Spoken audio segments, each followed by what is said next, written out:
Morning students. So today we are going to discuss MCQs of lesson electricity. So let's start. Before discussing the question answers, first we will see one video, and this video is related to the fuse wire. So let's see the video. A fuse is a thin metal wire that protects a device from too much current. Here's how it works. When electrons flow through a circuit, they create heat in the metal wires. The thinner the wire, the harder it is for the electrons to move, so more heat is generated.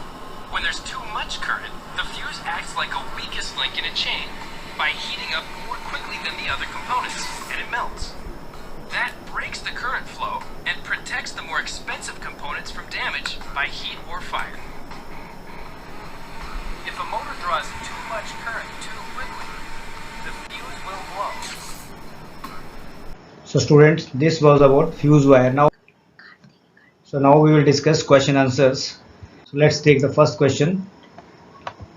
The property of a body to oppose the flow of electric charge through it is called electric. So there are four options and you have to select any one from out of these four, and the answer is resistance. Means question में पूछा गया है the property of a body to oppose the flow of electric charge. ठीक है, electric charge को oppose करना. ठीक है, this is called resistance. Means resistance is the property of a body to oppose the flow of current. Okay, so next question is if a man has 0.1 ohm resistors. Means यहाँ पे आपके पास एक आदमी के पास 0.1 ohm resistance है और ऐसे कितने 10 resistors हैं. Then fill in the blanks. यहाँ पे is the smallest resistance he can obtain by using them. So सबसे small resistance क्या आएगा? तो देखिए दो ऑप्शन हमारे पास, एक तो पैरेलल में और एक सीरीज में.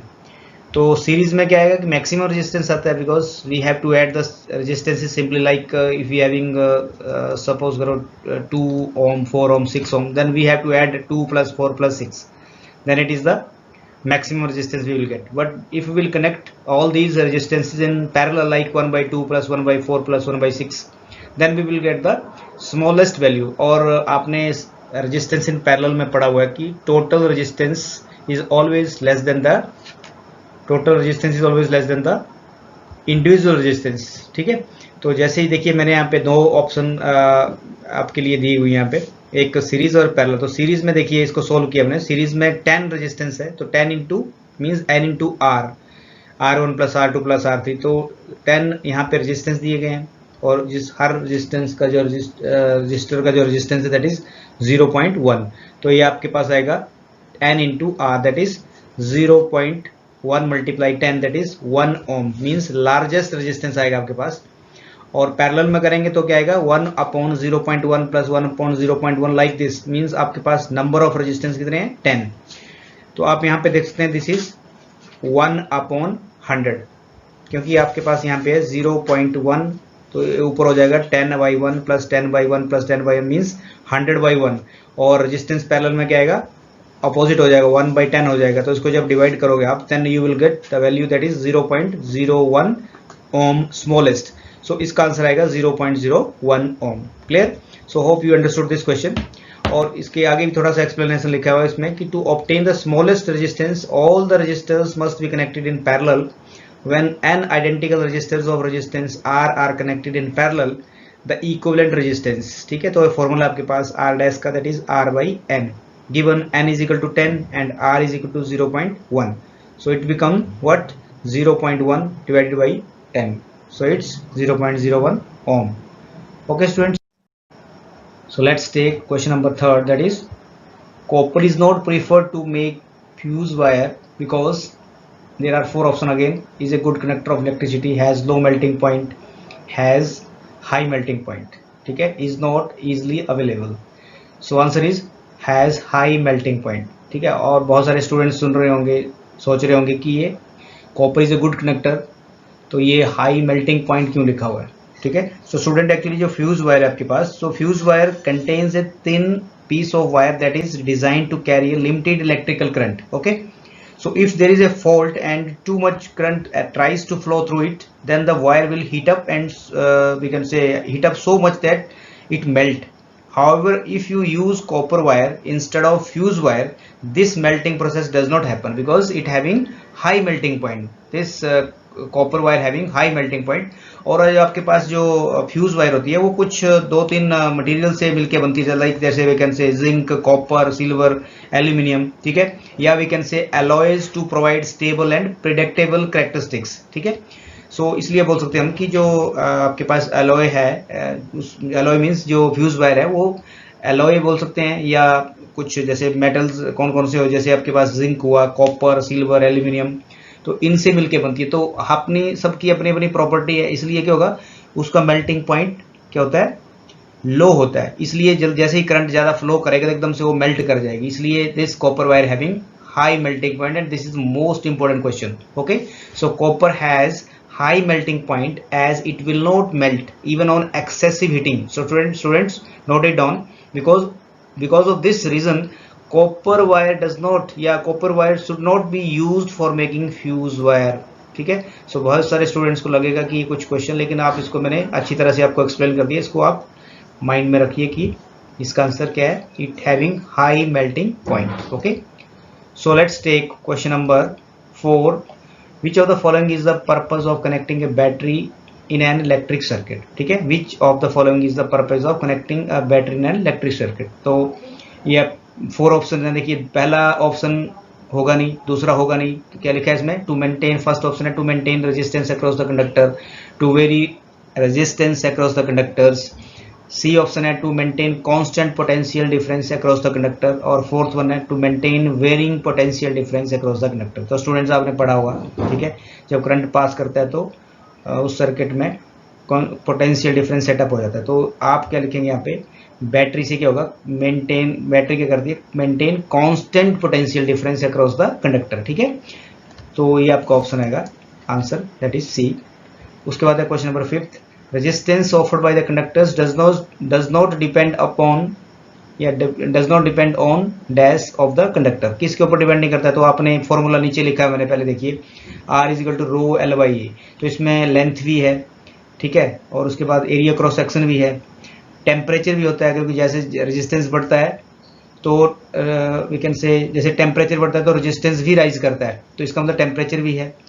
आपके पास सरफेस एरिया नहीं है, ठीक है, क्योंकि ये डिपेंड करता है एरिया ऑफ क्रॉस सेक्शन के ऊपर, तो सरफेस एरिया इसका आंसर होगा, क्योंकि it does not depend upon the surface area. So let's move to the question number 6, and the question number 6 is, question number 6 that is watt hour is known as, या watt hour is called as watt hour, ठीक है। What किसकी unit है, power की, our किसका unit है, time का। तो इसमें 4 ऑप्शन दी गई यहाँ पे, तो देखिए कौन सी मैच करेगी वॉट आवर के साथ।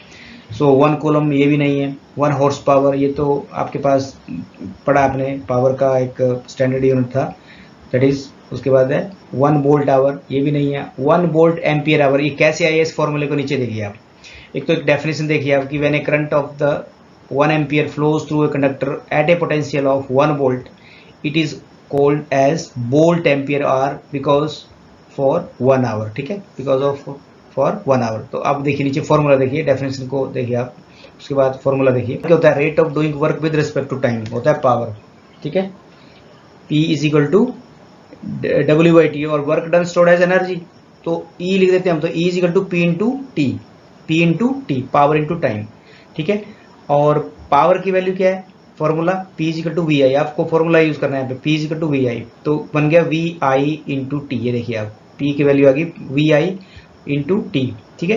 तो अब इसको देखिए आप, तो ये आ गया आपके पास E किस में है, energy, that is equal two volt, V का गया वोल्ट, I का गया करंट, और टाइम का गया आवर। तो इसमें पूछा कि वोट आवर मीन्स, ये देखिए आप, वोट आवर, PT मतलब वोट, टाइम मतलब आवर, किसके बराबर है आपके पास, वोल्ट एम्पियर आवर। तो आपके पास ये इसका ये फॉर्मूला आएगा ऑप्शन डी, ठीक है।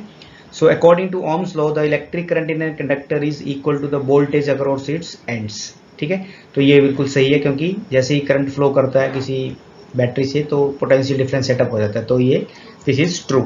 सो let's move to the question number 8. When n identical resistors of resistance R are connected in series, देखिए यहाँ पे सीरीज में है R resistors, then the resultant resistance is, तो रिजल्टेंट रेजिस्टेंस क्या आएगा? सीरीज में तो देखिए आप simple R1 plus R2, if there are large number of resistances, then yeah, resistors we can say, then we will add like suppose you are given 2 plus 4 plus 6, yeah, 2 4 6, so you will simply add 2 plus 4 plus 6, so simply this is n time of resistance, ठीक है, yeah, n time of resistors having resistance R, so n into R, so this is option is C. So let's take question number 9. The question number 9 is conventional current flows from lower potential to higher potential. देखिए conventional current का मतलब होता है कि current higher potential से lower potential में flow करेगा, ठीक है, जिसको हम पॉजिटिव फ्लो ऑफ करंट बोलते हैं, या बैटरी के पॉजिटिव से जो मूव करते हैं that is at higher potential, ठीक है, और इलेक्ट्रॉन उसके अपोजिट डायरेक्शन में मूव करते हैं उसको लोअर पोटेंशियल बोलते हैं, क्योंकि लोअर से हायर में आता है करंट और उसको हम इलेक्ट्रॉनिक करंट बोलते हैं। तो यहाँ पे ये क्वेश्चन में पूछा कि conventional current flows from lower potential to higher potential, so this is wrong, this is wrong, so this is false statement, option is B. Now let's take question number 10. Keeping the potential difference constant, the resistance of the circuit is half, the current will become, देखिए आप यहाँ पे बोला कि potential difference को आपको constant रखना है और आपके पास करंट क्या आएगा, तो रेजिस्टेंस इसने दिया हुआ हाफ है, तो क्या आएगा आपके पास I is equal to V upon R, तो R हो गया R बाई 2, तो 2 ऊपर चला जाएगा तो बनेगा 2 इंटू V बाई R, और V बाई R होता है I मतलब करंट, तो नया करंट क्या आ गया आपके पास, डबल हो गया, तो 2 into I we can say, so this is double, option is D, right answer is D. So next है 11 question. 2 bulbs A and B are connected in series with the cell. Note करना इस question को, this is again a important question. 2 bulb हैं जो कि series में लगे हुए हैं, रेजिस्टेंस बल्ब ए का ए है जिसको आर ए लिखा है, दूसरे बल्ब का जो रेजिस्टेंस है बी बल्ब का दैट इज आर बी, ठीक है. The ratio of currents in the bulb A and B is, अब देखिए यहाँ पे पजल करने के लिए क्वेश्चन दिया गया, कुछ बच्चे लिख देंगे R B by R A, कुछ लिखेंगे R A by R B, तो इसका आंसर आएगा 1:1. क्यों? क्योंकि current remain same in series, ठीक है, तो रेजिस्टेंस ए का भी रेजिस्टेंस उतना ही आएगा जितना दूसरे का आएगा, तो डिवाइड करके आपके पास क्या आएगा, करंट का रेशियो क्या आएगा 1:1. तो ये थोड़ा सा क्वेश्चन ट्रिकी क्वेश्चन दिया इन्होंने, ठीक है, सो ऑप्शन आएगी जो ऑप्शन है that is B answer. Next question है आपके पास question number 12. Electric current is measured in, तो कई बार बच्चे भूल जाते हैं इस क्वेश्चन को कि इसका आंसर क्या है, कुछ लिख देते हैं कूलम, तो कूलम चार्ज का यूनिट है, ओम रेजिस्टेंस का यूनिट है, फेराड किसका यूनिट है, कैपेसिटेंस का, ठीक है. सो आपके पास जो आंसर है that is D, ampere. So electric current measured in ampere, option is D, right option is D. Closed path through which charge continuously moves is known as closed circuit. तो बिल्कुल सही है, क्लोज पाथ होगा तभी current flow करेगा, continuously charge move कर रहे हैं तभी ये क्लोज सर्किट कहलाएगा, नहीं तो करंट मूव नहीं करेगा, तो this is right statement. So student let's move to the last second last question. 1 horse power is equivalent to, ठीक है, तो पुराने टाइम में देखिए आप जो पावर का यूनिट होता था उसको हॉर्स की मतलब घोड़े की पावर से रिलेट करते थे, क्योंकि घोड़े में उस टाइम कोई ऐसे अपरेटस नहीं होते थे, ऐसे इंस्ट्रूमेंट नहीं होते थे, तो घोड़े को एक पावरफुल एनिमल माना जाता था. तो उस टाइम ये जो पावर थी दैट इज यूनिट था आपका दैट इज 746. तो 1 horse power that is equal to 746 watt, तो आपको ये याद रखना है. Okay, so last question is now we are taking last question. An electric fuse is based on the magnetic effects of electric current. This is also a important question. Electric fuse is based on the magnetic effects of electric current, तो this is wrong statement. क्यों?